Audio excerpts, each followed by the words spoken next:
Sometimes, when I make a great effort, I can remember her scent, the sweetness of her breath. Serena.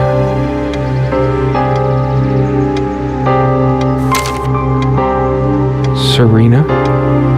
Why can't I see you more clearly? Why can't I even remember?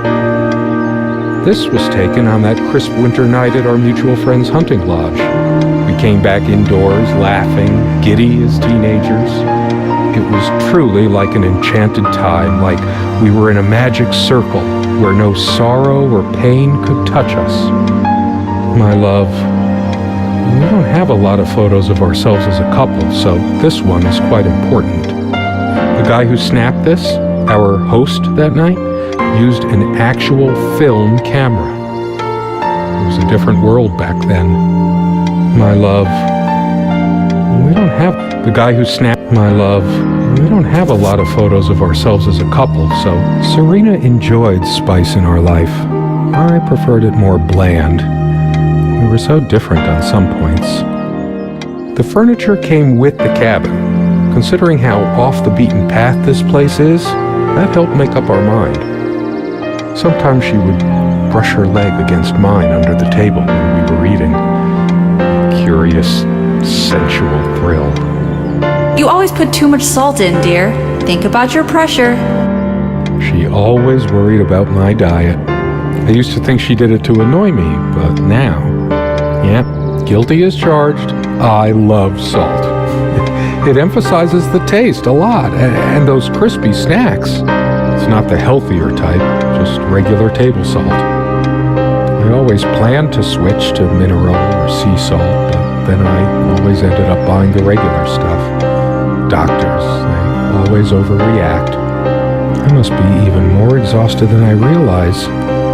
Here I am staring at a salt shaker, my thoughts a million miles away. It's not the healthier type, just regular. The table is worn but sturdy, just like our relationship was. Or is. I just don't know anymore. Our dining table. Quite modest, but if it ain't broke, don't fix it. I could tell plenty of stories about this table. To be honest, I'm surprised it's still in one piece. The dining table was well worn even when we acquired the cabin. You could tell from its appearance that it had been the centerpiece of many happy occasions, and there were many more to come. Our dining table. Quite modest, but I always planned to switch to mineral. I could tell plenty of stories about this table. To be honest, the dining table was well worn even when we acquired the cabin. You could tell from its appearance that it had been the centerpiece of many happy occasions, and there were many more to come.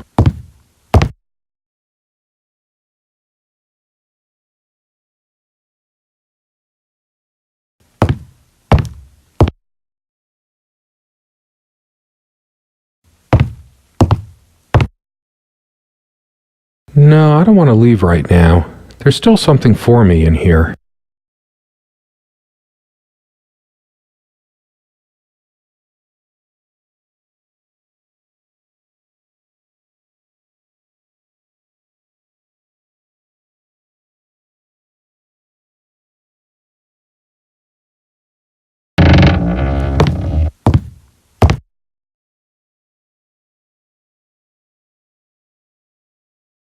This window never got much attention. Then again, the view isn't nearly as spectacular. Priorities, right? I guess it's covered with grease and grime from cooking, mostly. There's probably nothing out there that I want to see, anyway. All the stuff I care about is inside. Well, except for Serena. I can make out nothing through this window. There was a time long ago that all this disrepair felt oddly homey. All the windows are drafty, but like everything else, we just got used to it. We liked it, even. I can make out nothing through this window. There was a time long ago that all this disrepair felt oddly homey. So many afternoons spent in this armchair. Come sit with me. I want to talk. And cuddle. What did we talk about? Damn this fallible memory of mine. The most comfortable spot in the cabin, well, along with the bed, of course. I can imagine her cuddling up to me even now, putting her hand under my shirt. Of course, we made love here, too. There was no place in the cabin we didn't before things deteriorated. The most comfortable spot in the cabin, well, along with the bed, of course. So much wisdom and happiness in this bookcase. My life would have been much poorer without all this. The smell of old books is intoxicating. What happens to wood pulp as it ages gives it that distinctive vanilla smell. I loved it when we took down one of my favorites and curled up on the bed to read together as the wind howled outside on cold winter nights. Most of the books are mine, but all of hers are still here too. A lot of rarities and special editions here. I didn't lend out my Necronomicon, did I? No, of course not. Most of the books are mine, but all of hers are still here too. A lot of rarities and special editions here.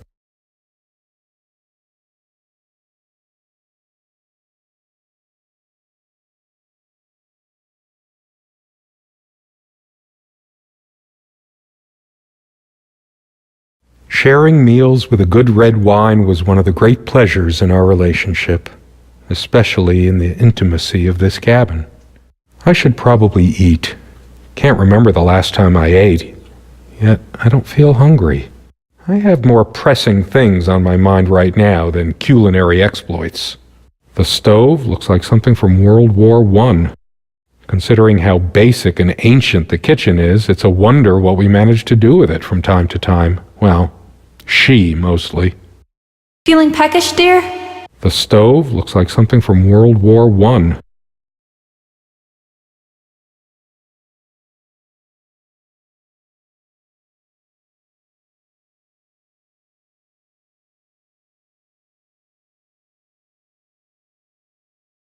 Our dining table. Quite modest, but if it ain't broke, don't fix it.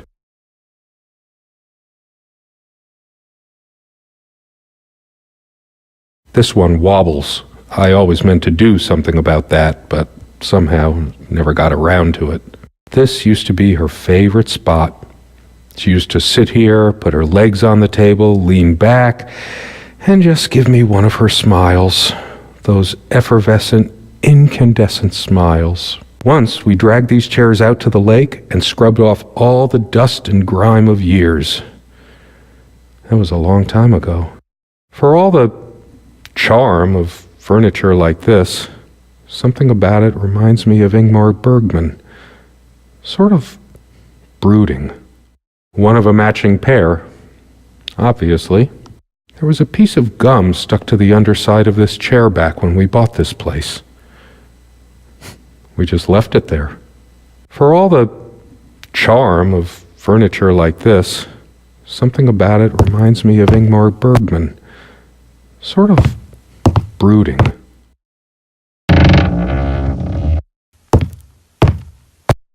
Quite a large armoire for our admittedly Spartan needs. She uses most of it. We all have our skeletons in the closet, but not Serena. She was perfect. I'm not sure why, but I don't feel like opening it. The sole thought of it drains what little energy I have left in me. Maybe later. There's nothing of interest inside the closet anyway. I'm a casual dresser. No need to change clothes right now.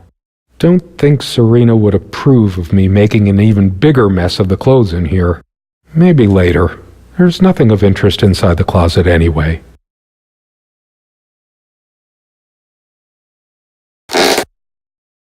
She is fairly religious. Not me.